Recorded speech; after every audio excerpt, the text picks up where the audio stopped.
Blood runs cold as the desert heat when Willow Reed stumbled into Gideon Lawson's life. A babe wrapped in tattered blankets clutched to her chest, and a 1,000-yard stare that told him she'd seen the devil himself. Arizona Territory. 1878, the merciless summer sun beat down on the dusty streets of Promise Creek, a small settlement clinging to existence on the edge of civilization. The heat shimmered across the landscape, creating watery illusions on the horizon that matched the uncertainty in Willow Reed's heart. Her boots, once fine leather but now cracked and worn from miles of desperate travel, kicked up small clouds of dust with each determined step. The child in her arms, not her own by birth, but hers by choice, slept fitfully against her shoulder. 4-year-old Daisy's dark curls were damp with sweat, her little face flushed with heat and the remnants of tears. Willow adjusted the worn shawl covering the girl, more to shield her from curious eyes than from the sun. The child had already seen too much for her tender years. "Just a little further, sweet Pia," Willow whispered, though the girl couldn't hear her through her exhausted slumber. Promise Creek wasn't much, a handful of wooden buildings lining a single main street, with the requisite saloon, general store, and sheriff's office. But it represented something Willow hadn't felt in weeks: the possibility of safety. She'd been running for so long that the concept of stopping anywhere felt foreign, dangerous even. Her eyes darted nervously to the corners of buildings, to the shadows between structures, scanning for threats. The habits of prey died hard. She'd been hunted across 3 territories, and even now she couldn't shake the feeling of being watched. The child stirred against her shoulder, murmuring in distress. "Shh, it's all right," Willow soothed, patting the girl's back. "We're safe now." She hoped it wasn't a lie. The Lucky Spur Saloon stood at the far end of town, its weathered sign swinging lazily in the hot breeze. Music drifted through its battered doors, along with the sound of rowdy laughter. Willow hesitated. A saloon was no place for a child, but she needed information, food, and possibly work. Her meager funds had dwindled to almost nothing. As she approached, the doors swung open and a man stumbled out, clearly deep in his cups despite the early hour. He caught sight of her and Daisy, his bloodshot eyes narrowing.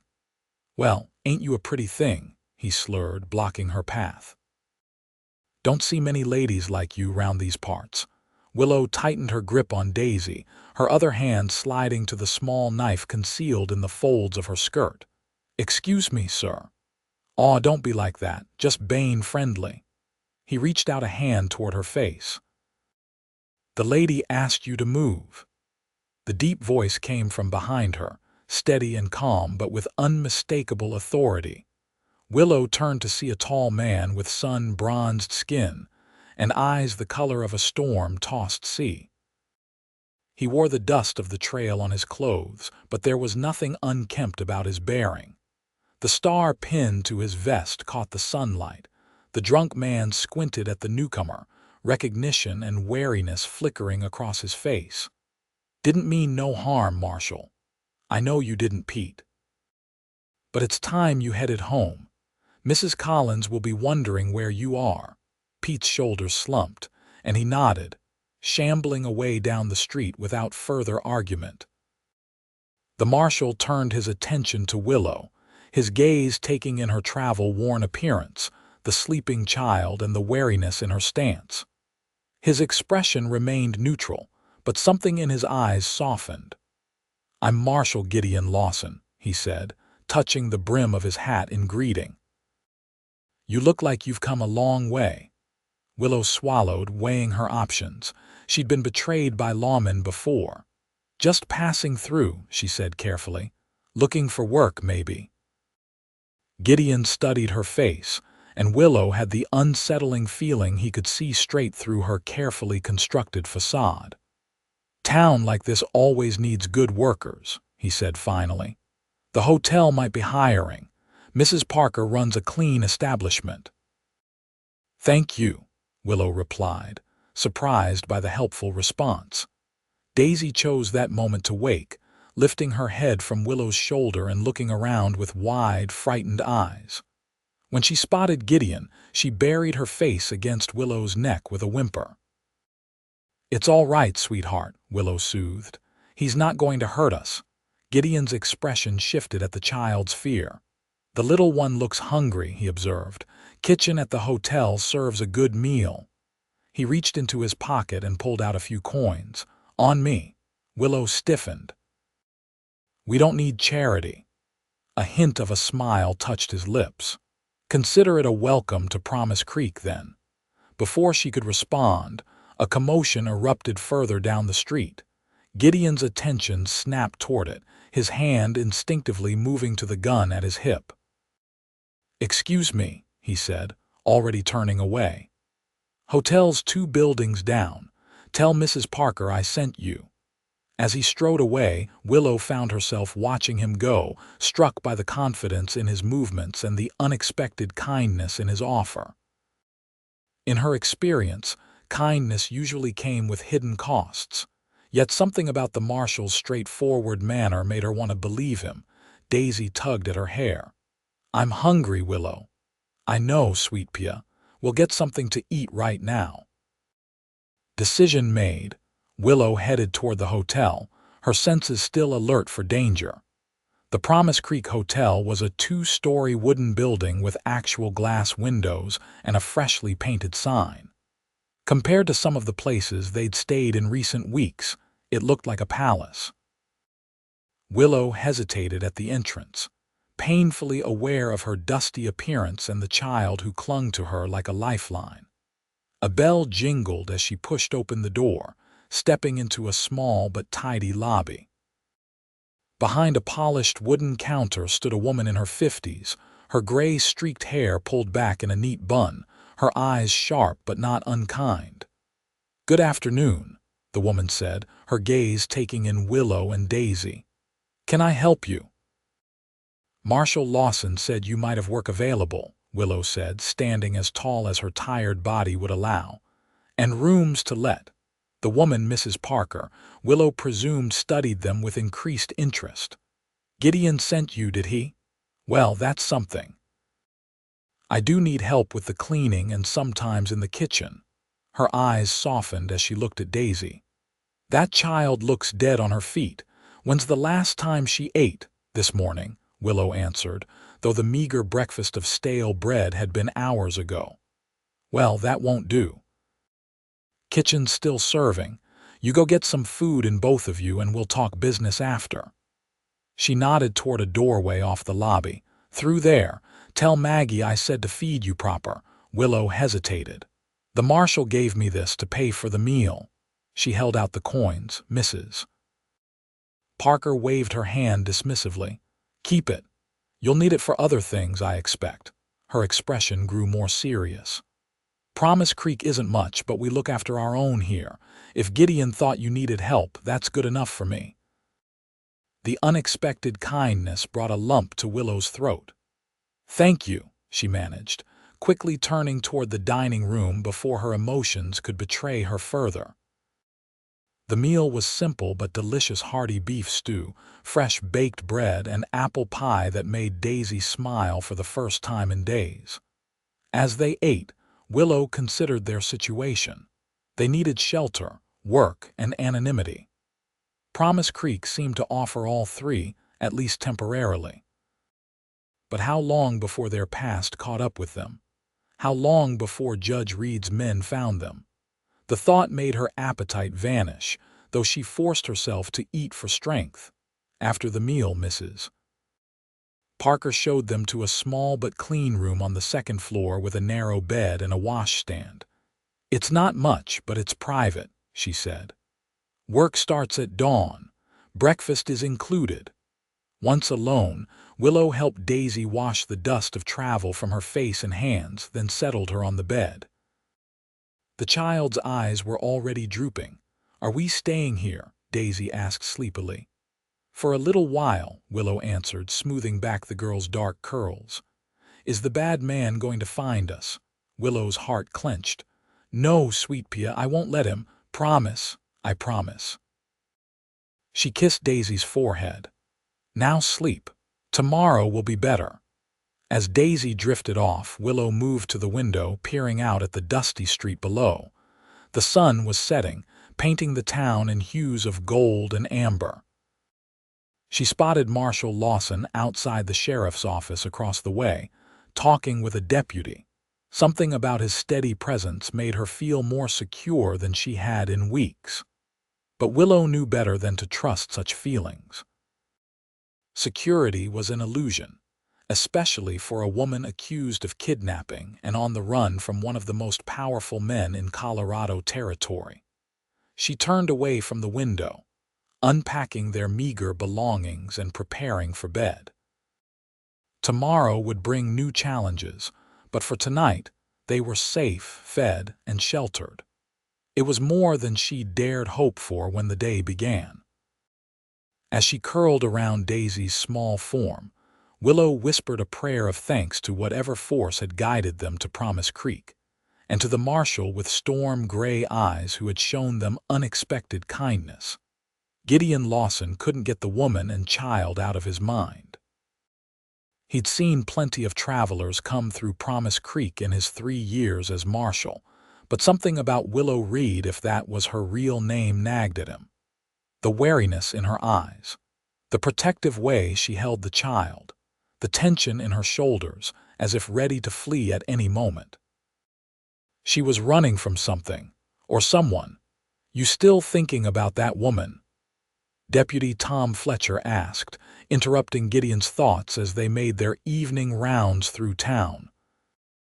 "Just wondering what brings a lone woman and child to a place like this," Gideon replied, keeping his tone casual. Tom shrugged. "Same as most folks, I reckon. Looking for a fresh start." He hesitated. "Though most have a man with them, or at least are meeting one." "Not everyone has that luxury," Gideon said, more sharply than he intended. Tom raised his eyebrows but wisely changed the subject. "Heard from Ben Jenkins that a couple of strangers were asking questions over in Dry Gulch last week. Described a woman and child that could match our visitors." Gideon's interest sharpened. What kind of questions? The usual. Had anyone seen them where they might be headed, offering a reward? "Did Ben get their names?" Tom shook his head. "Said they were careful about that, but they had the look of hired guns, not family." Gideon frowned. Bounty hunters, most likely. But what had the woman done to warrant such pursuit? And what about the child? His instincts told him Willow Reed wasn't dangerous, at least not to others. But his instincts had been wrong before, with devastating consequences. "If they show up here, I want to know immediately," he told Tom. "You thinking of interfering?" Tom looked concerned. If she's wanted, we'll handle it according to the law," Gideon interrupted. "But I've seen enough bounty hunters operating outside the law to be cautious." They completed their rounds in silence, Gideon's mind still turning over the puzzle of Willow Reed and the child she carried. There was a story there, one he suspected was complicated by the kind of injustice he'd seen too often in the territories. Back in his small office, Gideon settled behind his desk, pulling out wanted posters to check if any matched Willow's description. Nothing seemed to fit. Either she wasn't wanted officially, or the posters hadn't reached Promise Creek yet. He was about to call it a night when the door opened and Mrs. Parker entered, carrying a covered plate. "Thought you might be hungry," she said, setting it on his desk. "Since you missed dinner at the hotel," Gideon smiled. Emma Parker had been looking after him since he arrived in Promise Creek, treating him like the son she'd lost in the war. "You're too good to me, Emma," she sniffed. "Someone has to make sure you don't waste away behind that desk." She hesitated. "That young woman you sent over, I've given her work and a room. Thank you, I appreciate it." "She's running from something," Emma observed, echoing Gideon's earlier thoughts. "Her and that child both have fear in their eyes." Gideon nodded. "I noticed."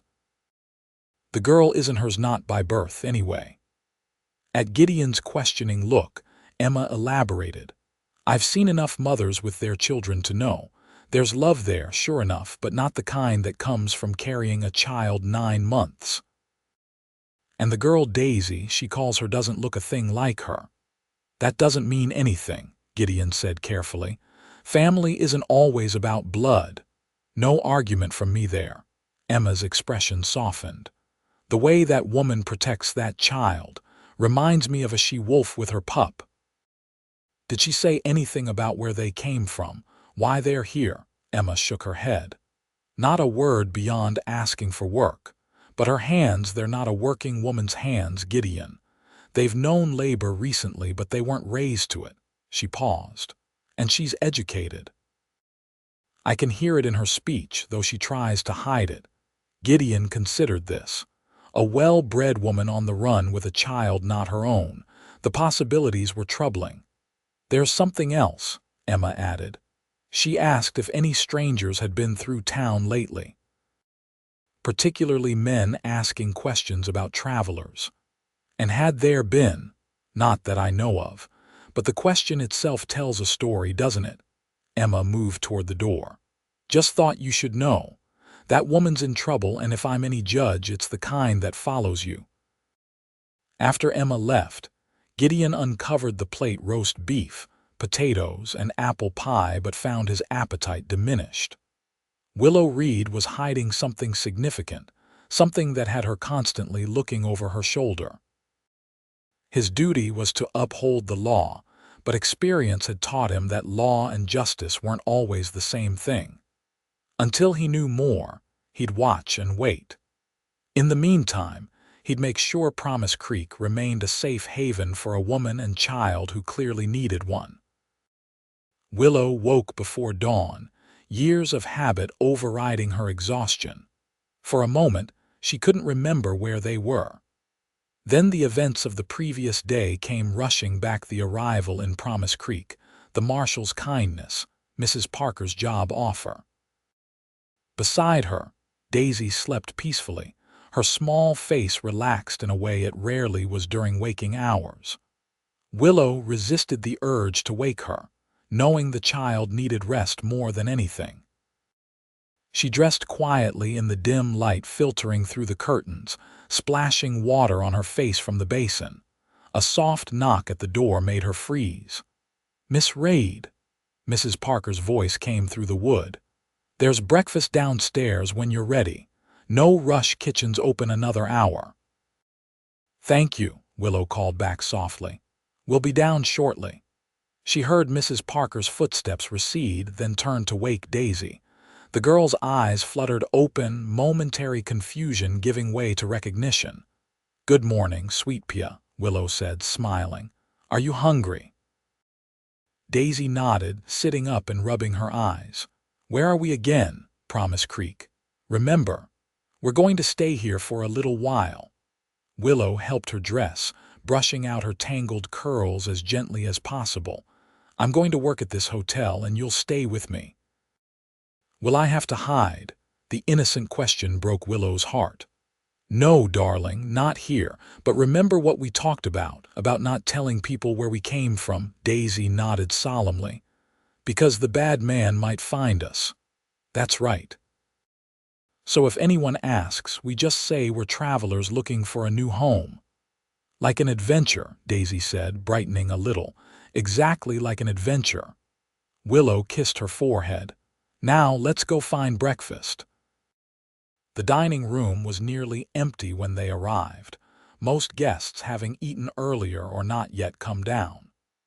Mrs. Parker waved them to a table near the kitchen, then disappeared through the swinging door, returning moments later with 2 plates heaped with eggs, bacon, and biscuits.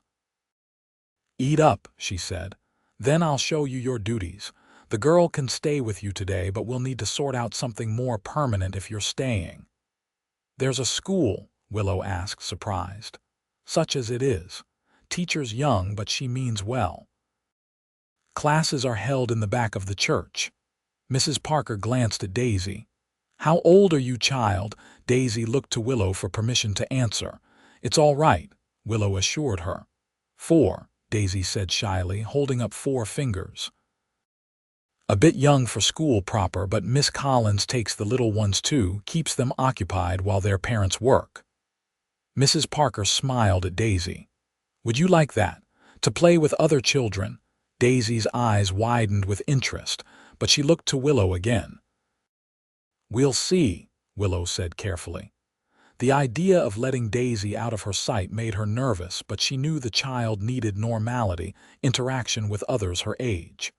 Perhaps in a few days, when we're more settled. Mrs. Parker nodded, understanding in her eyes. No rush. Promise Creek isn't going anywhere. After breakfast, Mrs. Parker showed Willow her duties, changing linens, sweeping, dusting, and helping in the kitchen between meals. The work was straightforward, and Willow was grateful for its simplicity. Daisy followed her from room to room, sometimes helping with small tasks, sometimes sitting quietly with a picture book Mrs. Parker had produced from somewhere. By midday, they'd fallen into a rhythm, and Willow found herself relaxing fractionally. The hotel was quiet, the guests few and uninterested in a maid and her child. Mrs. Parker was kind but not intrusive, asking no personal questions beyond what was necessary for the work. They were cleaning the last guest room when a commotion in the street drew Willow to the window.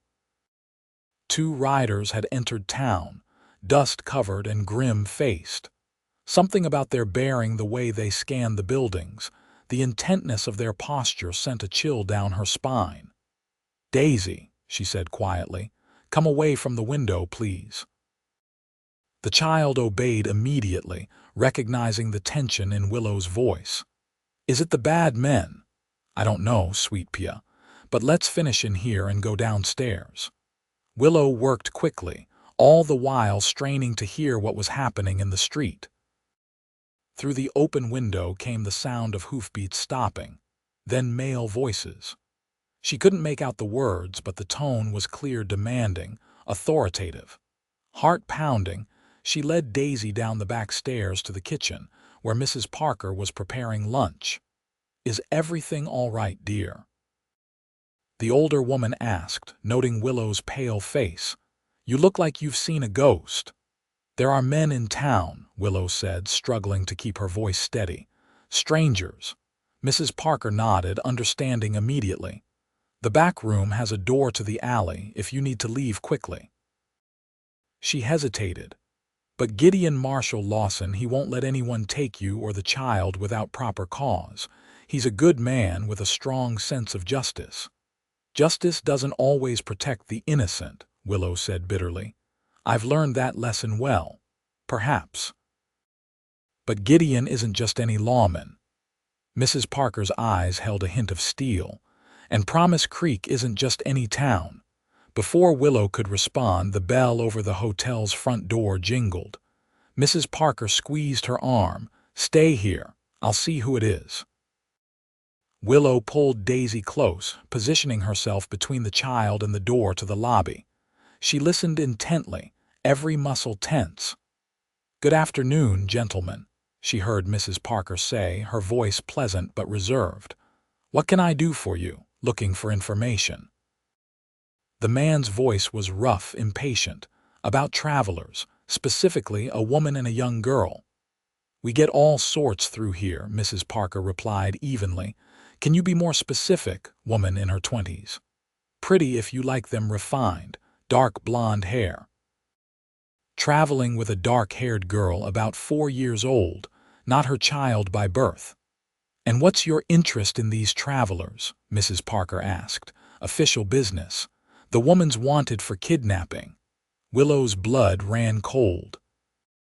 She'd expected this, but hearing the accusation spoken aloud made it devastatingly real. "Kidnapping." Mrs. Parker sounded appropriately shocked. "How terrible! The poor child's family must be frantic." "The girl's grandfather is offering a substantial reward for their return, $500. "That's a considerable sum," Mrs. Parker observed. "You must be very determined to find them." "The judge is a powerful man. He wants his granddaughter back where she belongs." There was a pause, and Willow held her breath, certain Mrs. Parker would reveal their presence. Why wouldn't she? $500 was a fortune in a place like Promise Creek. "I'm afraid I can't help you, gentlemen," Mrs. Parker said finally. "We haven't had any guests matching that description, but if they do come through, I'll be sure to let the marshal know." "We've already spoken to him," the man said, irritation evident in his voice. "He says the same. Seems mighty coincidental that no one in this town has seen them when their trail leads straight here." "Perhaps they passed through without stopping," Mrs. Parker suggested. "Or took another route entirely. The desert plays tricks on trackers, I hear." Another pause, longer this time. Then, "If you do see them or hear anything, there's a reward for information too, $50 just for word of their whereabouts. I'll keep that in mind. Good day, gentlemen." The bell jingled again, and Willow heard the front door close. She remained frozen, Daisy clutched against her, until Mrs. Parker returned to the kitchen several minutes later. "They're gone," the older woman said. "For now." "Why?" Willow whispered. "Why didn't you tell them, Mrs.?" Parker's expression was unreadable. "I may be old, but I can still recognize a man whose word isn't worth the air it takes to speak it, and I've never known a real kidnapper to look as terrified as you do right now." She paused. "Besides, no decent man hunts a woman and child like animals." Tears welled in Willow's eyes. "Thank you. Don't thank me yet. They'll be back with more men most likely, and they'll be watching the town." Mrs. Parker moved to the stove, stirring a pot as if they were discussing nothing more serious than the weather. "You should talk to Gideon. Tell him your side of things." "I can't," Willow said, fear rising again. "He's the law. He'd have to turn us in." "Gideon upholds justice, not just law. There's a difference." Mrs. Parker looked at her directly. "Whatever your story is, he deserves to hear it before making any judgment. Especially if he's going to put himself between you and those men, which he will, whether you ask him to or not." Willow hesitated, torn between the instinct to flee and the desperate need for help. Daisy tugged at her skirt, looking up with anxious eyes. "Are we going to run away again?" The child asked softly. The question decided her. They couldn't keep running forever. Sooner or later they would be caught, or worse, if there was even a chance the marshal might help them. "No, Sweet Pea," Willow said, kneeling to meet Daisy's eyes. "Not yet. First, we're going to talk to the marshal. Do you remember him?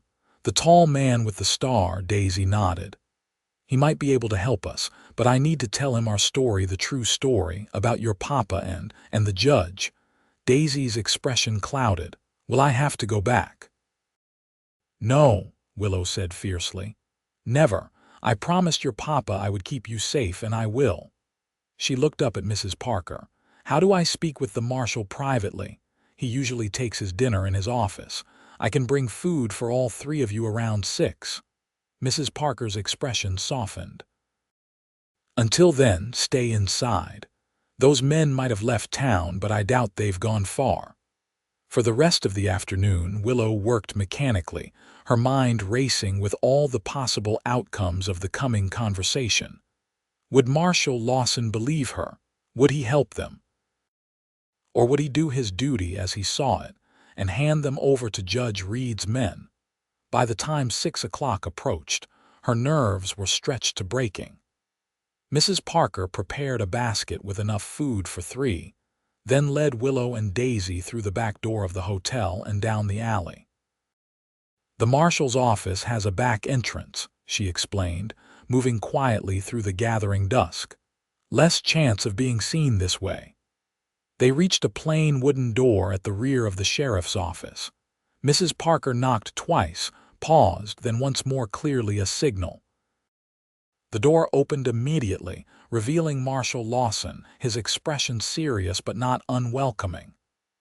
"Emma," he greeted Mrs. Parker, then his gaze shifted to Willow and Daisy. "Miss Reed, I've been expecting you."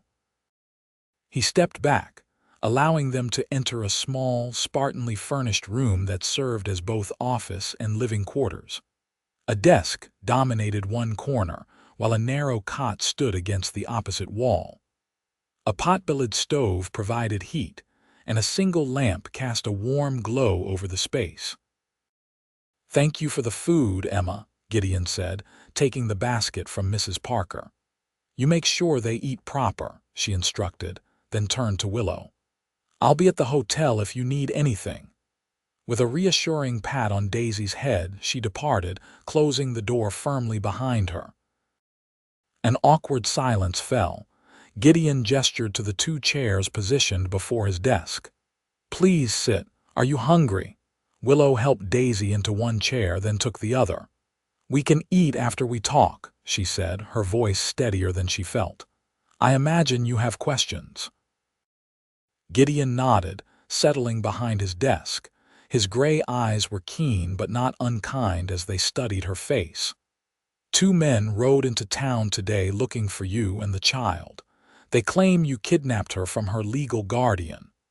They work for Judge Emmett Reed of Colorado Territory," Willow confirmed. "And yes, that's their accusation." "Is it true?" The directness of the question caught her off guard. "No," she said firmly. "Not in the way they mean." Gideon's expression remained neutral. "Perhaps you should start at the beginning." Willow took a deep breath, glancing at Daisy, who was watching the exchange with solemn eyes. "Some of this isn't suitable for little ears," she said quietly. Understanding immediately, Gideon reached into a drawer and pulled out a small wooden horse, intricately carved. "There's a blanket on the cot," he told Daisy. "Would you like to play with this while the grown-ups talk?" Daisy looked to Willow for permission. "It's all right, Sweet Pea. We're just going to be right here." Nodding, Daisy took the horse and moved to the cot, where she settled with the toy, occasionally glancing at them but mostly absorbed in her imaginary play. When she was settled, Willow turned back to Gideon. "My name is Willow Reed. Until 3 months ago, I was governess to Daisy Reed, daughter of Thomas Reed and granddaughter of Judge Emmett Reed." "The same Judge Reed who's hunting you," Gideon observed. "Yes." Willow's hands twisted in her lap.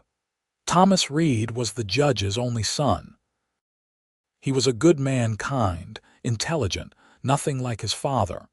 He married young against the judge's wishes to a woman named Clara. They were happy, but Clara died giving birth to Daisy." "I'm sorry," Gideon said quietly. "Thomas was devastated, but he adored Daisy. He raised her for 3 years on his own, with help from household staff. Then last year, he hired me as her governess." Willow's expression softened at the memory. "I'd been teaching at a small school in Denver, but the position with the Reeds offered better pay and stability." "And you came to care for the child," Gideon prompted when she paused. "Yes, Daisy is special, bright, loving, and Thomas." She hesitated. "Thomas and I grew close. We planned to marry this summer," understanding dawned in Gideon's eyes. "But something happened." Willow nodded, blinking back tears. 3 months ago, Thomas was killed. They called it an accident, a fall from his horse, but Thomas was an excellent rider and the circumstances were suspicious." "Suspicious how?" He'd been investigating his father's business dealings. "The judge has many interests: mining, railroads, cattle. Thomas discovered irregularities, evidence of bribery, even violence against those who opposed the judge's ambitions." Willow's voice lowered. "The night before he died, he told me he had proof that could ruin his father. He seemed afraid, made me promise that if anything happened to him, I would take Daisy away, keep her safe from the judge." "You believe Judge Reed had his own son killed?" Gideon's expression was grave. "I can't prove it," Willow admitted. "But yes, I believe it. And so did Thomas, or he wouldn't have made me promise what he did. So after Thomas died, you took the child and ran." "Not immediately. The judge arrived for the funeral and announced he was taking Daisy back to his estate. He said I was no longer needed. Willow's hands clenched. Daisy was distraught. She just lost her father, and suddenly she was being taken from the only home she remembered, from me, the closest thing to a mother she had known. The judge is her legal guardian as next of kin, Gideon pointed out, though his tone suggested he was testing her rather than arguing. Yes, but Thomas had left instructions in his will naming me as Daisy's guardian. The judge had the will suppressed. He has that kind of influence. Willow met Gideon's gaze directly.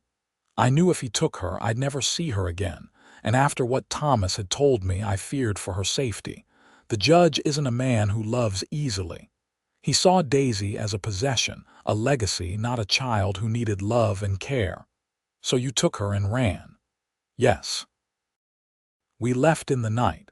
I had some money saved, and Thomas had given me an emergency fund, almost as if he expected something like this.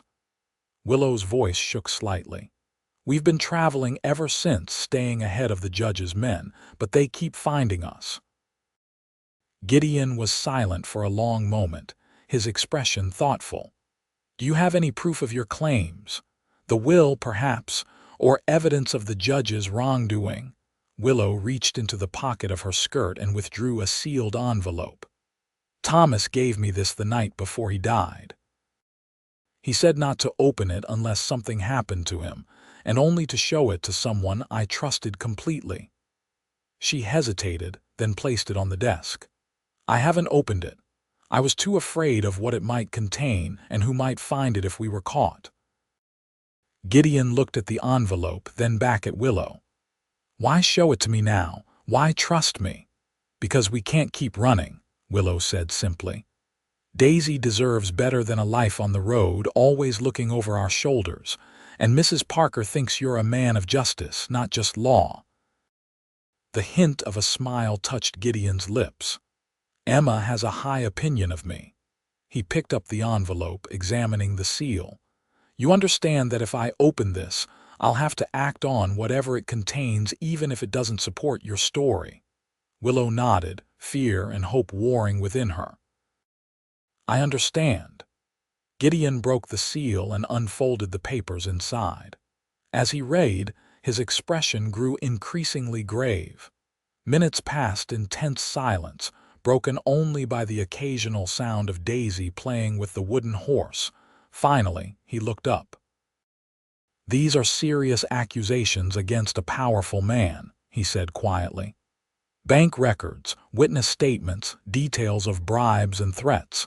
If these are authentic, Judge Reed could face federal charges. They're authentic, Willow said with certainty. Thomas wouldn't have risked everything on forgeries. There's also a letter here addressed to you. Gideon held out a folded page. With trembling hands, Willow took it, recognizing Thomas's handwriting immediately. She unfolded it, tears blurring her vision as she read his final words to her. My dearest Willow, if you're reading this, my fears have been realized, and I am no longer able to protect you and Daisy. I'm sorry to leave this burden on your shoulders, but there is no one I trust more with my daughter's safety and happiness. The documents enclosed provide evidence of my father's crimes I believe he would kill to keep hidden. I've sent copies to a federal marshal in Denver, but my father's influence runs deep, and I fear the evidence may be suppressed. Take Daisy and go far from Colorado. The money I've set aside will help you start a new life together. In time, when Daisy is older and my father's power has waned, perhaps justice will be possible. Know that I loved you both more than life itself. The brief happiness we shared has been the greatest blessing of my existence. Forgive me for not being able to give you the future we planned. All my love. Thomas. Willow pressed the letter to her heart, tears streaming down her face. He knew, she whispered. He knew what would happen.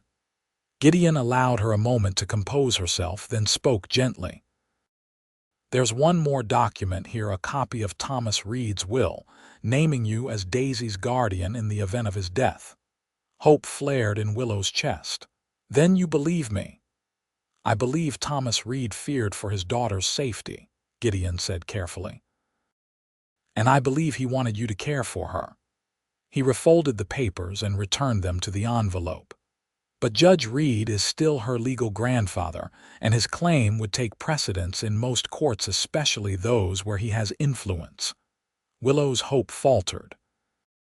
So you'll turn us over to his men? I didn't say that. Gideon's eyes held hers steadily. These documents suggest serious criminal activity. That changes things considerably. How? A federal investigation into Judge Reed would cast doubt on his fitness as a guardian. It might be enough to honor Thomas's wishes regarding Daisy's care. Gideon leaned forward, his expression intent. But starting that investigation will take time, and it will be dangerous.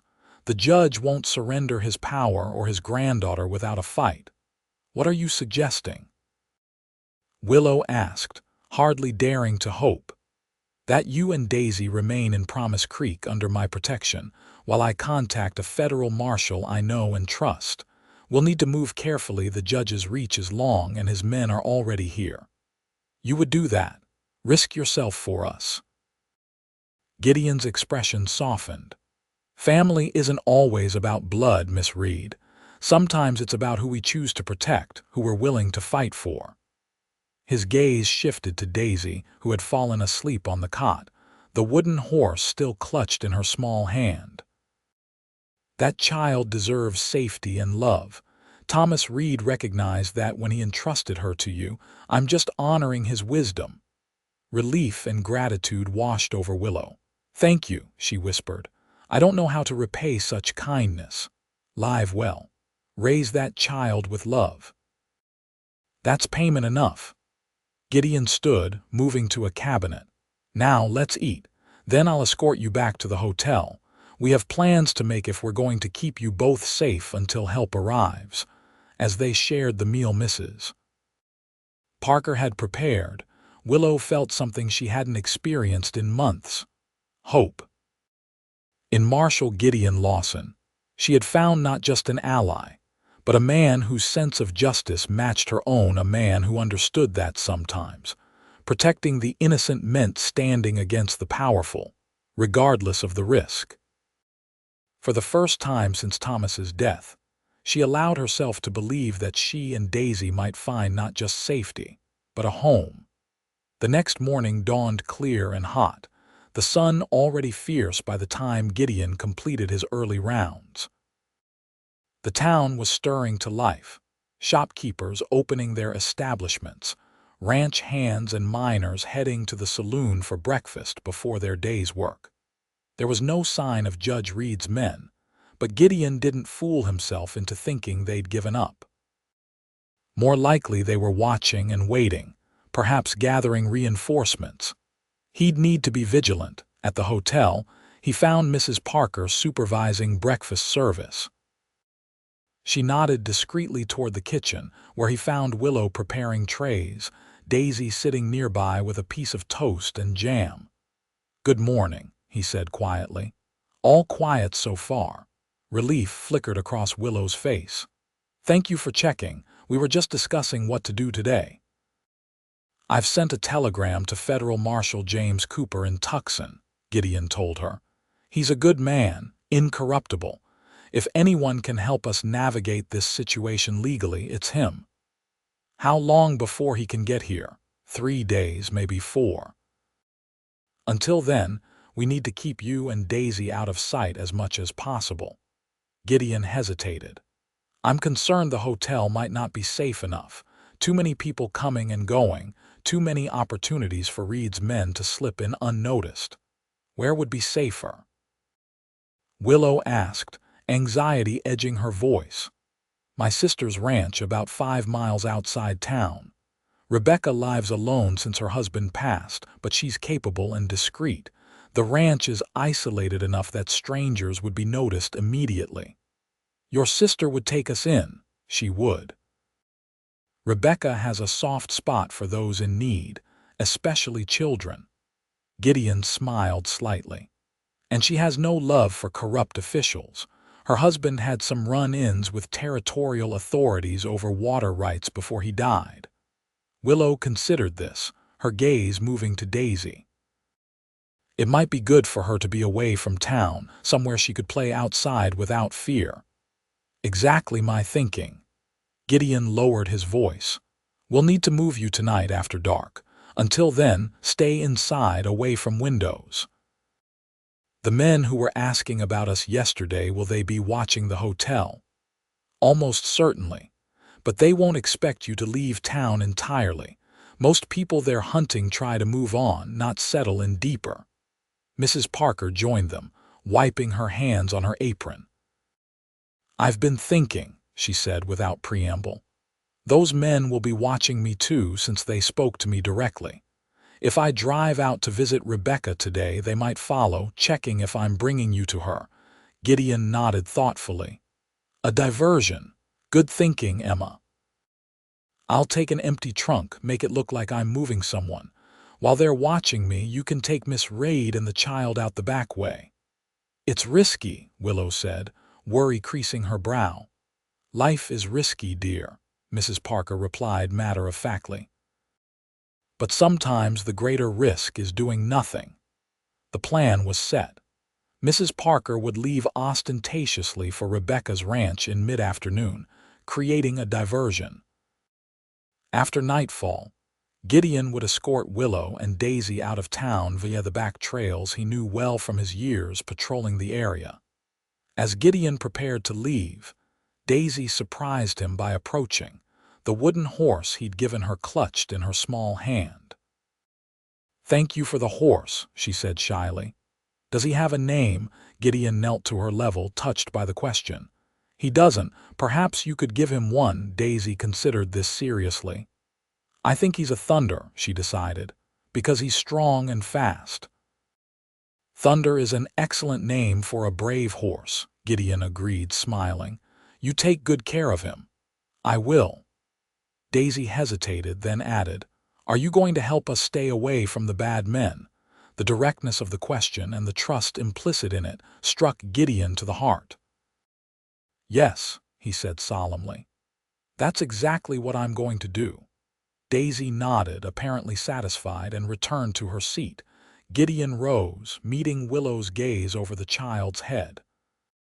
The gratitude and hope in her eyes stirred something in him he'd thought long buried, a desire to protect that went beyond duty. A connection that felt both unfamiliar and somehow right. With a nod of acknowledgement, he departed, already planning the night's journey and the challenges that lay ahead.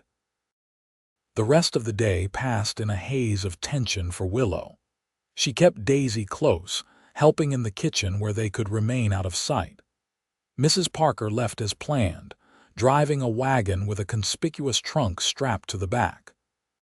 From the kitchen window, Willow glimpsed two riders following at a distance. The diversion seems to be working, she told Gideon when he returned at sunset. For now, he agreed. But we can't count on them being fooled for long. We need to move as soon as it's fully dark. They prepared quickly, packing only essentials. Willow changed Daisy into her warmest clothes, explaining they were going on a special adventure to a ranch where she could see horses and maybe even cows. The child's excitement at this prospect was a brief bright spot in the tense preparations. Night fell, bringing a chill to the desert air. At Gideon's signal, they slipped out the back door of the hotel and into the alley. He led them through a maze of back paths, avoiding the main street entirely. Daisy, understanding the need for quiet, clung to Willow's hand without complaint. At the edge of town, 3 horses waited, tethered in the shadow of an abandoned shed.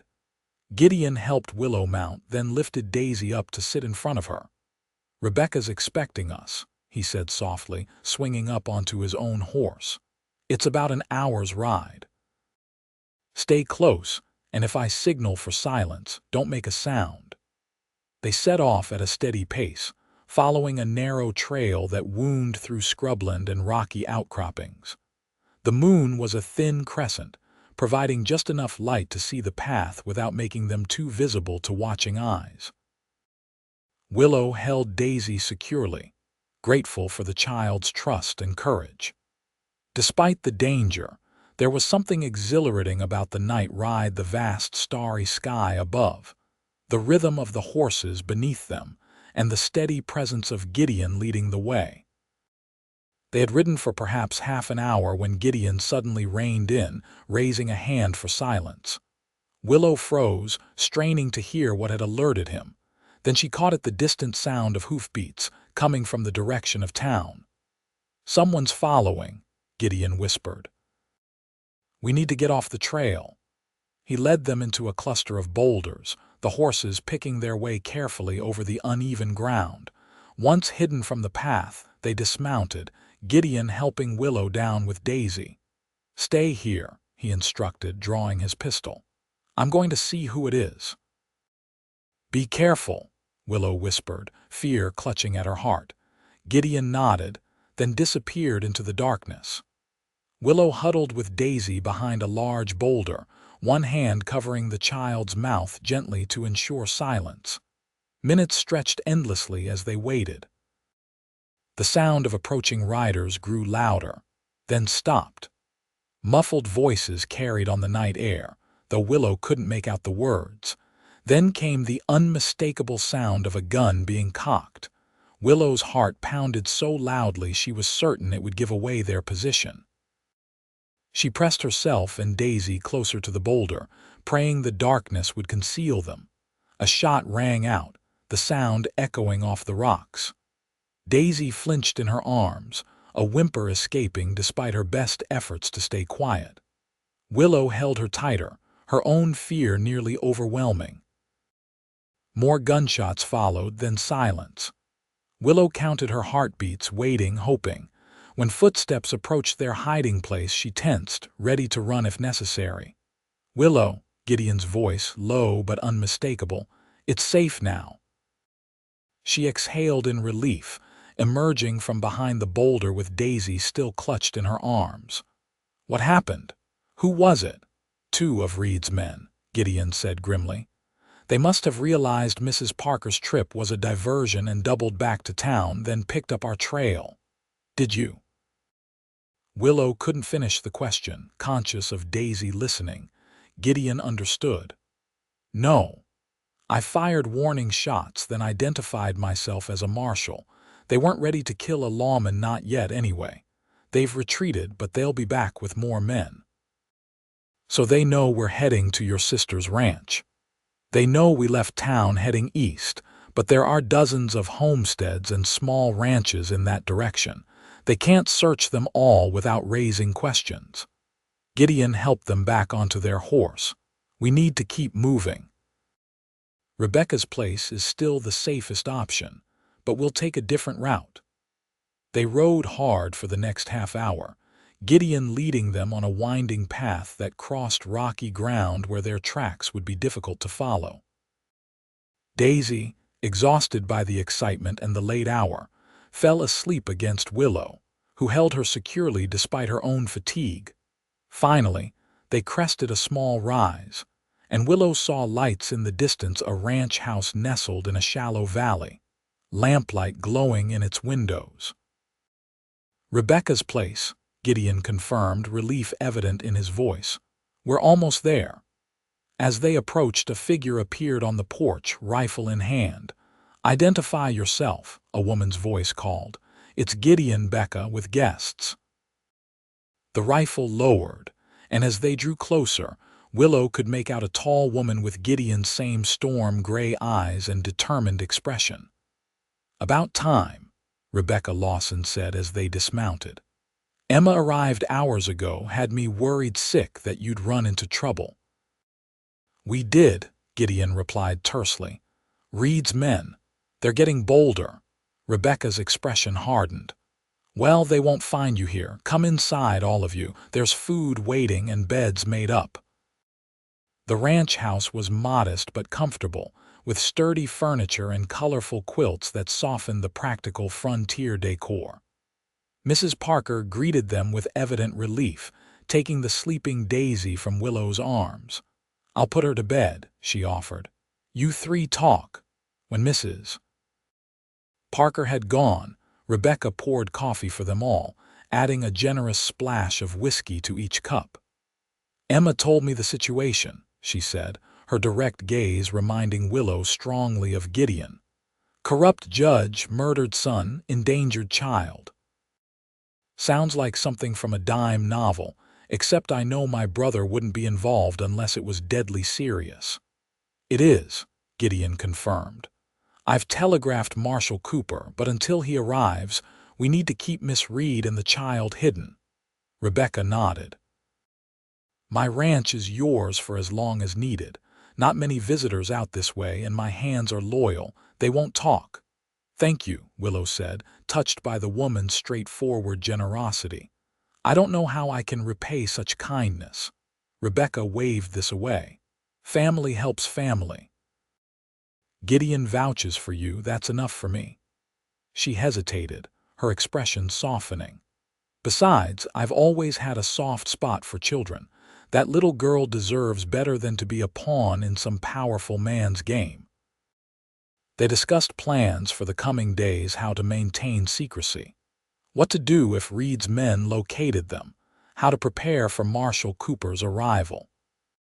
Throughout the conversation, Willow was struck by the siblings' similar approach to problems: practical, direct, with an underlying moral certainty that she found deeply reassuring. Finally, exhaustion overtook her, and Rebecca showed her to a small bedroom where Daisy was already sleeping soundly. Mrs. Parker had tucked the child in, the wooden horse placed carefully on the nightstand beside her. "Get some rest," Rebecca advised. "Tomorrow will bring its own challenges." Alone with Daisy, Willow undressed quickly and slipped into the bed beside the child. Despite her exhaustion, sleep eluded her as she replayed the night's events in her mind. They had escaped discovery for now, but Judge Reed's men were persistent. How long before they found the ranch? How many people would be endangered by her presence here? And Gideon? The way he had risked himself for them, his unwavering commitment to protecting them, stirred feelings she had thought buried with Thomas. She had no right to such feelings, not when their situation remained so precarious, not when she was still mourning the man she had planned to marry. Yet as she finally drifted toward sleep, it was Gideon's face she saw, his steady gaze, the quiet strength in his bearing, the gentleness with which he had spoken to Daisy. In the midst of danger and uncertainty, he represented something she had almost forgotten existed: hope. For 3 days, life at the Lawson Ranch settled into a cautious routine. Willow and Daisy remained inside or within the immediate vicinity of the house. Rebecca's ranch hands 3 weathered men who treated their employer with obvious respect, maintained a discreet watch over the property, alert for any sign of strangers. Gideon divided his time between the ranch and town, maintaining his duties as marshal while gathering information about Reed's men. They had established themselves at the hotel in Promise Creek, questioning locals and making their presence felt through barely veiled threats and generous offers of reward money. "They're getting desperate," Gideon reported on the evening of the 3rd day. "They've started searching outlying properties, claiming they have a warrant, though they've shown no such document to me." "How long before they reach Rebecca's ranch?" Willow asked, fear coiling in her stomach. "A day, maybe 2. They're being methodical." Gideon's expression was grim. "And they've been joined by 2 more men, professionals by the look of them." Rebecca, who had been listening from the doorway, spoke up.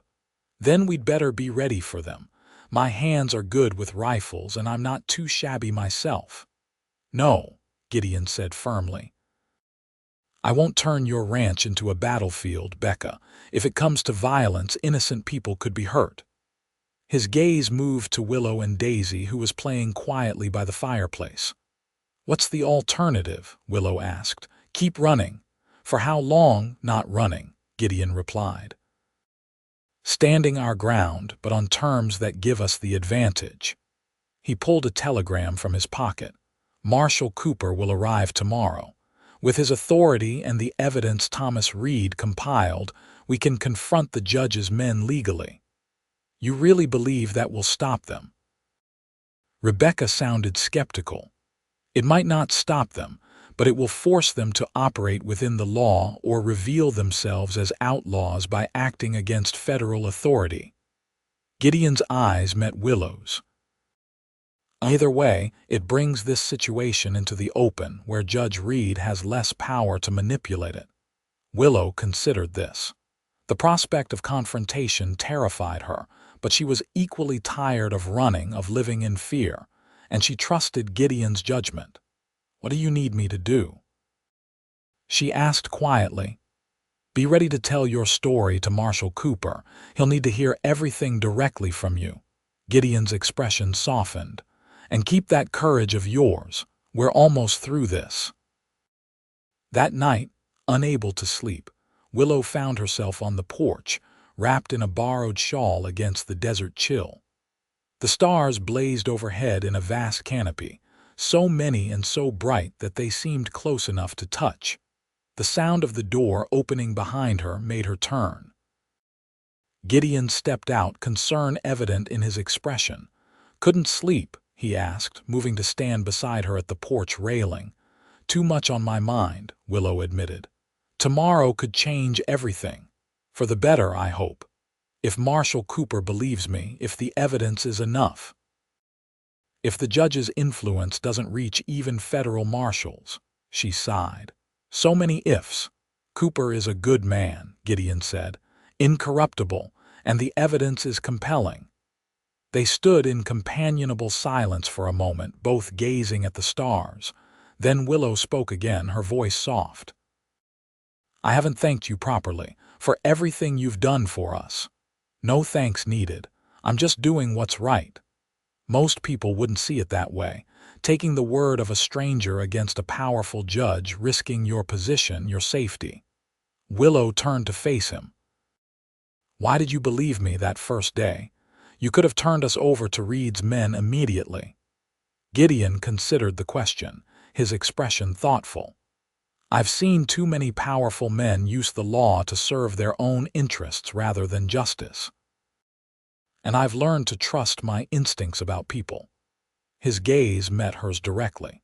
"Everything about you, the way you protect Daisy, the fear in your eyes, even the fact that you came to me instead of running again, told me you were telling the truth.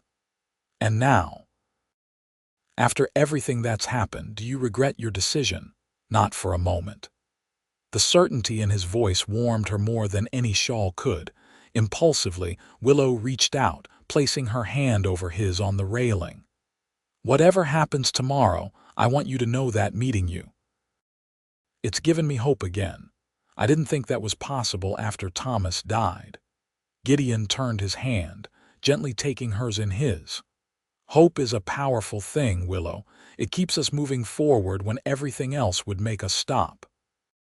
The use of her given name, the warmth of his hand around hers, the quiet intimacy of the moment all combined to create a feeling of connection that both thrilled and terrified her. It was too soon, too complicated, too dangerous to acknowledge the growing attraction between them. And yet, "Willow," Gideon began, his voice low and serious. "When this is over," the sound of approaching hoofbeats interrupted him. They both tensed, hands separating as Gideon reached for his gun. "Stay here," he instructed, moving to the edge of the porch for a better view of the approaching rider. Willow held her breath, fear replacing the momentary warmth she had felt. Had Reed's men found them already, the rider came into view, moonlight revealing a familiar figure. "It's Tom," Gideon said, relaxing slightly. "My deputy." Tom Fletcher reined in before the porch, dismounting quickly. "Gideon," he called, urgency in his voice. Trouble in town. Reed's men are stirring up a posse, claiming they have a right to search every property in the area. They're liquoring up some of the miners, making wild claims about a kidnapper and a reward. Gideon's expression darkened. They're trying to force our hand before Cooper arrives. That's not all, Tom continued grimly. There's talk that the judge himself is on his way. One of his men let it slip at the saloon, said their boss was tired of waiting and was coming to handle matters personally. Willow felt the blood drain from her face.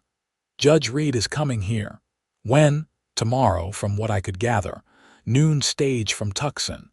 Gideon was silent for a moment, processing this development. Cooper's due on the morning stage. We'll have a few hours to prepare before the judge arrives. If the judge gets here at all, Rebecca said, stepping onto the porch. She had evidently been listening from inside. Stage routes can be unpredictable. Breakdowns, washouts, delays of all kinds. Becca, Gideon warned, recognizing the dangerous glint in his sister's eye. Don't even think about interfering with that stage. I wasn't suggesting anything illegal, she replied innocently. Just pointing out the uncertainties of desert travel. Tom shifted uncomfortably. There's something else, Gideon. Mayor Barnes is asking questions about your absence from town. Reed's men have been in his ear, suggesting you're neglecting your duties to harbor a fugitive. Barnes is a fool, Gideon said dismissively, but he does control my appointment as marshal. He sighed, running a hand through his hair in a rare gesture of frustration. I should return to town tonight, make my presence known, try to calm things down before they get out of hand. No, Willow protested. It's too dangerous. If Reed's men suspect you're helping us, they already do, Gideon interrupted gently. But they won't move against me openly, not while I'm marshal. And my presence in town might prevent them from organizing that posse Tom mentioned. Willow wanted to argue further, but she recognized the logic of his position. Still, the thought of him riding into what could be a trap filled her with dread. I'll go with him, Tom offered, as if sensing her concern. Watch his back. And I'll keep Willow and the child safe here, Rebecca added. My hands are armed and alert. No one will get to them without going through us first. Gideon nodded, decision made. We'll leave immediately, Tom. The sooner we get to town, the better chance we have of containing the situation. He turned to Willow. Lock the doors after we're gone. Don't open for anyone except Cooper, and only then if Rebecca confirms his identity. Be careful, Willow said, unable to hide the worry in her voice. Always am. Gideon touched her arm briefly, a gesture of reassurance that conveyed more than words could. I'll be back by morning with Cooper. As they prepared to leave, Willow found herself fighting an irrational urge to beg him to stay. The interruption of their moment on the porch had left too much unsaid, and now he was riding into danger, partly because of her. Gideon, she called as he mounted his horse. When he looked back, she found herself at a loss for words. Thank you, she said finally. Inadequately, he nodded, understanding in his eyes. Keep faith, he replied. We're almost home. As she watched him and Tom ride away, the word home echoed in her mind. Home. Such a simple concept, yet one that had eluded her for so long. Could Promise Creek become home for her and Daisy? Could they build a life here, free from fear and flight? The answer, she knew, would be determined in the coming day. And as she turned to follow Rebecca back inside, Willow found herself praying for the first time in months, praying for Gideon's safety, for Cooper's arrival, for an end to the nightmare that had begun with Thomas's death.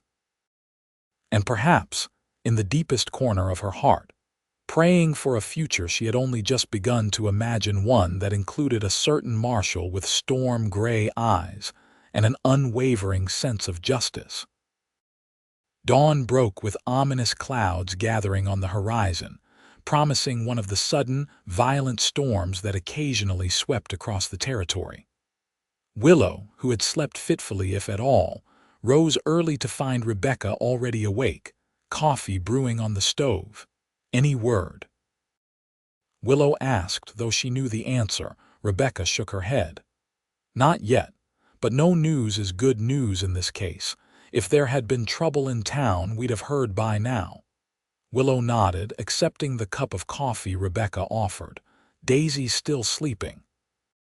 The excitement of the past few days has worn her out. Children are resilient," Rebecca observed, "more so than we give them credit for." She hesitated, then added, "She reminds me of my Alice." "Your daughter." Willow hadn't heard Rebecca mention a child before. "She would have been had she lived, born too early, too small." Rebecca's expression grew distant. "That was 6 years ago. The doctor said I couldn't have more children after that." "I'm so sorry," Willow said softly, understanding now some of Rebecca's immediate protectiveness toward Daisy. "Life takes unexpected turns," Rebecca replied, her practical nature reasserting itself. "Sometimes harsh, sometimes kind. The trick is to keep moving forward, find purpose where you can." She smiled slightly, "Like taking in a woman and child on the run from a corrupt judge." Willow returned the smile, grateful for the other woman's straightforward acceptance. "Your brother has that same quality, finding purpose in helping others. Gideon's always been that way, even as a boy. Our father taught us that strength means nothing if it's not used to protect those who need it." Rebecca's gaze was shrewd. "He cares for you, you know, more than he's admitted to himself, I suspect." Heat rose in Willow's cheeks. "We've barely known each other a week." "Some connections don't need time to form. They just are." Rebecca shrugged. "Whether anything comes of it is up to you both, of course, but I've seen how he looks at you when he thinks no one's watching." Before Willow could respond to this unexpected observation, the sound of approaching horses drew their attention. Rebecca moved swiftly to the window, rifle ready. "3 riders," she reported. "Gideon, Tom, and a man I don't recognize. Must be Cooper." Relief flooded through Willow. They had returned safely and with the federal marshal. One step closer to resolution. The men dismounted and Gideon entered first, scanning the room quickly until his gaze found Willow. The relief in his eyes matched her own. "All quiet here?" he asked. "Peaceful as Sunday," Rebecca confirmed. "Your marshal friend looks like he could use coffee." The man who entered behind Gideon was older, perhaps in his 50s, with a weathered face and sharp, intelligent eyes. He wore the dust of travel on his clothes and the unmistakable air of authority in his bearing. "Miss Reid," Gideon said formally, "this is Federal Marshal James Cooper. Marshal, Miss Willow Reid." Cooper nodded in greeting. "Miss Reid, Gideon has told me quite a story about you and your ward." "All of it true, I assure you," Willow replied, meeting his gaze steadily. "I believe it is," Cooper said, surprising her. "I've had my eye on Judge Reed for some time. Rumors of corruption, witness intimidation, abuse of power. But solid evidence has been hard to come by. The judge is careful, and those who might testify against him tend to disappear or change their stories." "My." "Thomas Reed gathered evidence," Willow said. "Documents that prove his father's crimes. So Gideon tells me. I'd like to see them if I may." Willow nodded to Gideon, who produced the sealed envelope from his jacket. Cooper took it to the table, spreading out the contents methodically. As he read, his expression grew increasingly grave. "This is more comprehensive than I expected," he said finally. "Bank records, witness statements, details of bribes and threats spanning 5 years. Thomas Reed was thorough." "He was," Willow agreed softly, "and it cost him his life." Cooper looked up sharply. "You believe the judge had his own son killed?" "I do. Thomas feared it might happen. That's why he prepared these documents. why he made me promise to take Daisy if anything happened to him. Cooper was silent for a moment, considering. Murder is a serious accusation, especially against someone of the judge's standing. But these documents, combined with the circumstances of Thomas Reed's death. He nodded decisively. It warrants investigation at the highest level. What does that mean for Willow and Daisy? Gideon asked, the question uppermost in all their minds. In the short term, it means I can prevent the judge from taking the child until the investigation is complete. I have the authority to place Daisy in Miss Reed's care as a temporary guardian, given the evidence of Thomas Reed's wishes and the questions surrounding the judge's fitness. Cooper's expression softened slightly. In the longer term, if these accusations prove true, and I believe they will, the judge will face serious charges. His legal rights regarding his granddaughter would almost certainly be revoked. Hope swelled in Willow's heart. So we can stay in Promise Creek. No more running. I can't promise it will be that simple, Cooper cautioned. The judge won't surrender without a fight, legal or otherwise. But yes, you can stop running. With these documents and my authority, we can face him directly. As if summoned by the words, Daisy appeared in the doorway to the bedroom, rubbing sleep from her eyes. She spotted Gideon immediately and broke into a smile. "You came back," she said, crossing to him without hesitation. Gideon knelt to her level, smiling.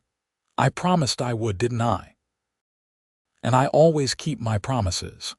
"Did you bring Thunder?" she asked, referring to the wooden horse she had left behind in their hasty preparation for bed the night before. "I did indeed." Gideon reached into his pocket and produced the toy. "He missed you." Daisy took the horse, her small face serious. "I missed him too, and you." The simple, honest statement seemed to catch Gideon off guard. His expression softened in a way Willow had never seen before. "I missed you too, little one." Watching them, Willow felt something shift within her, a recognition, a certainty. Whatever happened with Judge Reed, whatever the future held, she knew in that moment that her heart had found its home. Cooper cleared his throat gently, bringing the focus back to the matter at hand. "The judge is due to arrive on the noon stage. We need to prepare." "Prepare how?" Tom asked, speaking for the first time since their arrival.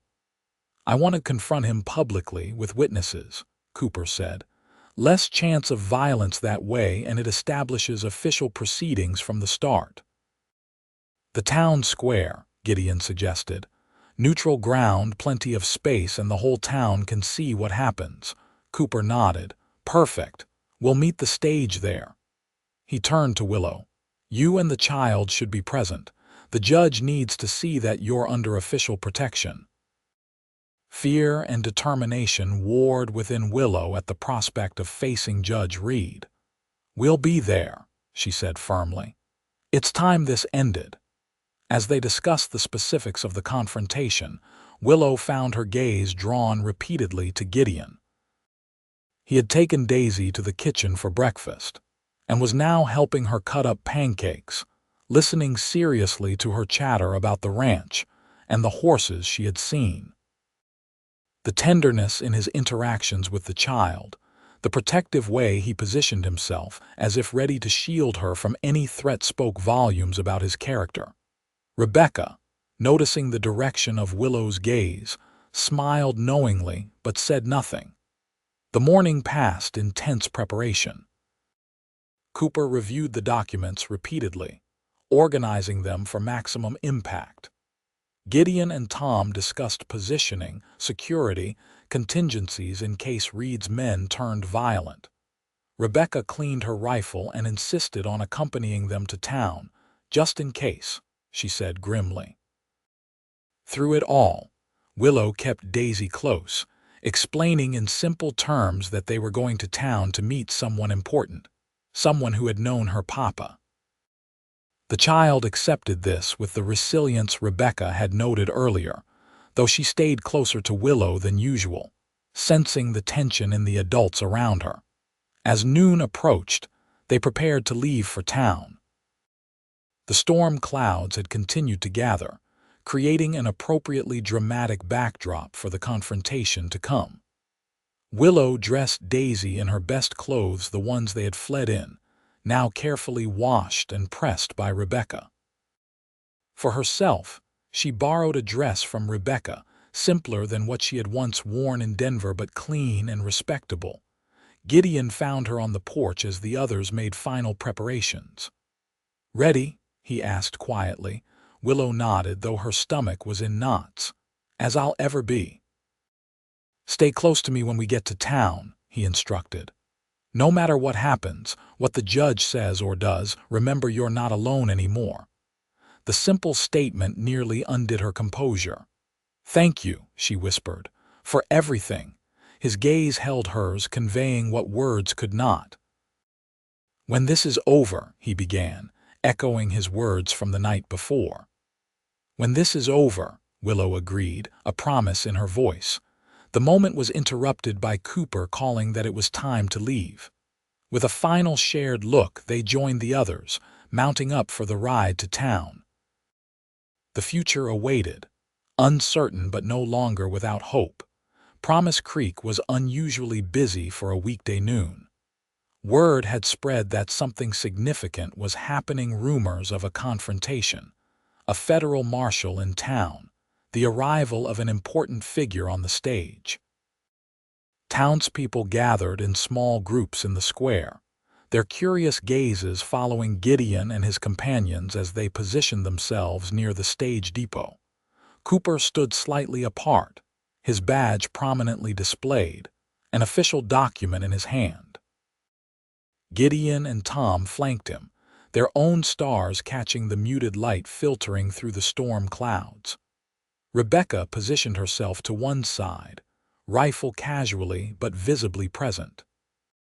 And at the center of their protective formation stood Willow, tall and composed despite her fear, with Daisy holding tightly to her hand. Reed's men were visible across the square, their expressions darkening as they spotted Willow and the child. 4 of them now, all armed, all watching with predatory focus. But they made no move to approach, clearly uncertain how to proceed with a federal marshal present. The distant rumble of the approaching stage broke the tense silence. Heads turned, conversations paused. Even the weather seemed to hold its breath, the threatening storm momentarily still. The stage rolled into town in a cloud of dust, the team of horses lathered from their exertion. It pulled to a stop before the depot, and the driver called down, "Promise Creek, 15-minute stop." The door opened, and a tall, imposing figure emerged, a man in his 60s, expensively dressed despite the dust of travel, with piercing eyes and a bearing that radiated authority and expectation of deference. Judge Emmett Reed had arrived. He surveyed the gathered crowd with mild irritation, clearly not expecting such an audience. Then his gaze found Willow and Daisy, and his expression hardened into something cold and dangerous. "There she is," he announced loudly, pointing. "The woman who kidnapped my granddaughter. Arrest her immediately." His men started forward, but Cooper stepped into their path, his badge held high. "That won't be necessary, Judge Reed. I'm Federal Marshal James Cooper, and Miss Reed and the child are under my protection pending investigation of serious charges against you." The judge's face flushed with anger. "What nonsense is this? I am a duly appointed territorial judge. You have no jurisdiction over me, Marshal." "In matters of federal corruption, I most certainly do," Cooper replied evenly. "I have in my possession documents that implicate you in bribery, witness intimidation, and abuse of power spanning several years. These documents were compiled by your late son, Thomas Reed, and entrusted to Miss Willow Reed before his death, a death which is also now under investigation." A murmur ran through the crowd. The judge's reputation was known even in Promise Creek, and the accusations were shocking. "This is absurd," Reed blustered, though Willow noticed a flicker of uncertainty in his eyes. "My son died in a riding accident. As for these supposed documents, they are either forgeries or the deluded fantasies of a woman who abducted my granddaughter against all law and decency." "The documents have been authenticated," Cooper stated. "And your son's will, which you suppressed, named Miss Reed as Daisy's guardian in the event of his death." "A will written under her influence, no doubt," Reed countered. "Thomas was besotted with her, easily manipulated. The court rightfully set it aside in favor of the natural rights of blood kin." "A court under your control," Cooper noted dryly. "How convenient." The judge's face darkened further. He turned to the gathering crowd, appealing to them directly. "Good people of Promise Creek, surely you can see the injustice here. A beloved granddaughter stolen from her family by a scheming governess, a grieving grandfather seeking only to bring the child home where she belongs." His voice softened, becoming persuasive, reasonable.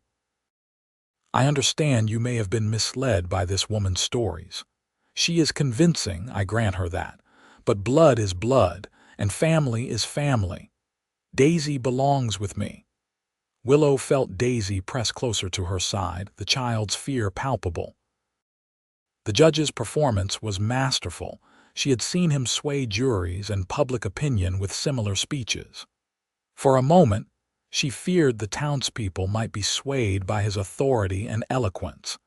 Then Gideon stepped forward, his quiet voice carrying across the now silent square. "Family isn't always about blood, Judge Reed." All eyes turned to him, standing tall and unwavering beside Willow and Daisy. "Family is about love, protection, sacrifice," Gideon continued. "It's about putting a child's needs above your own ambition or pride. It's about creating a home where a child feels safe and cherished." His gaze swept the crowd, connecting with the townspeople he had served for 3 years. "Everyone here knows that. It's how we've built this community, not through blood ties, but through choosing to stand by each other, to protect each other." Murmurs of agreement rippled through the gathering. Willow saw Mrs.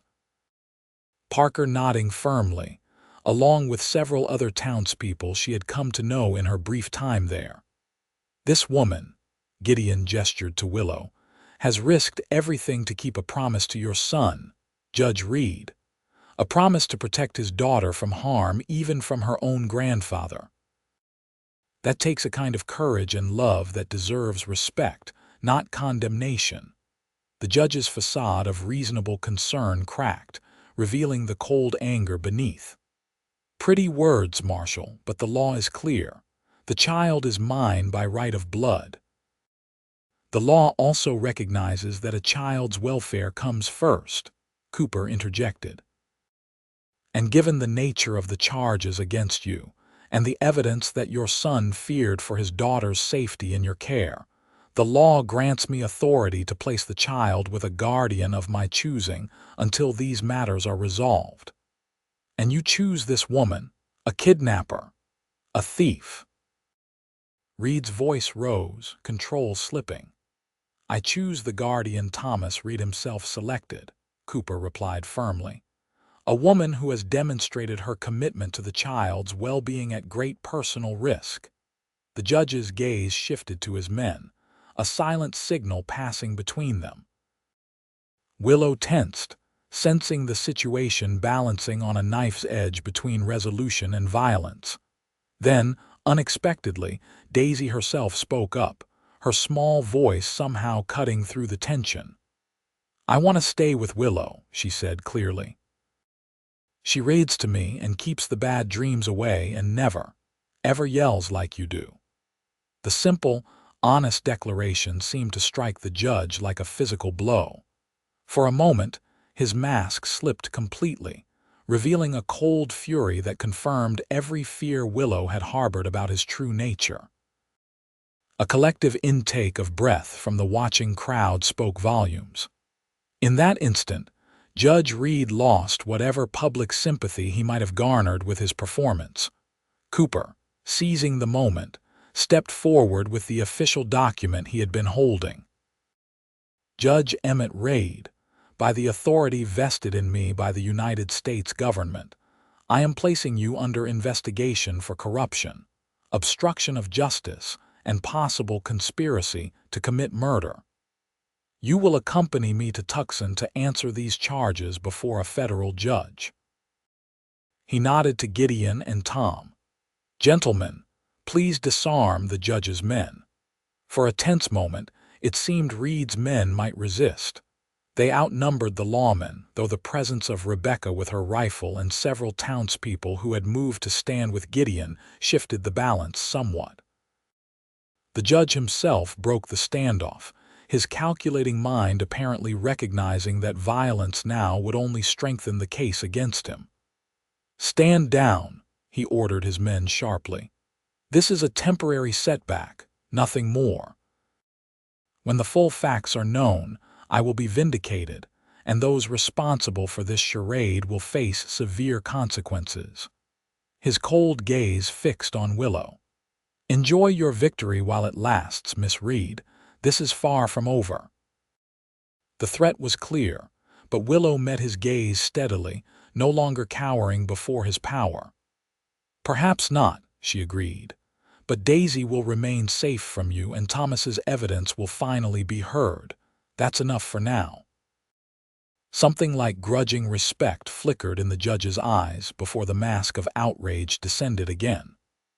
Without another word, he allowed Cooper to escort him to the waiting stage, which would now return to Tucson with a very different passenger than it had delivered. As the judge was led away, the tension in the square dissipated like mist in morning sun. Reed's men, disarmed and suddenly leaderless, seemed uncertain what to do next. Cooper solved that dilemma by informing them they could either accompany the judge to Tucson as witnesses or face immediate arrest for their role in pursuing Willow and Daisy across 3 territories. They chose the former option, filing sullenly onto the stage alongside their employer. Just as the stage prepared to depart, the gathering storm finally broke. Rain began to fall, gentle at first, then with increasing intensity a cleansing deluge that seemed symbolically appropriate to the moment. The townspeople dispersed quickly, seeking shelter, but Willow remained where she was, face turned up to the rain, a sense of release washing over her with each drop. It was over. Not completely, not forever perhaps, but for now the immediate danger had passed. They were safe. They could breathe. Gideon appeared at her side, concern in his expression. "You're getting soaked," he observed, though he made no move to hurry her.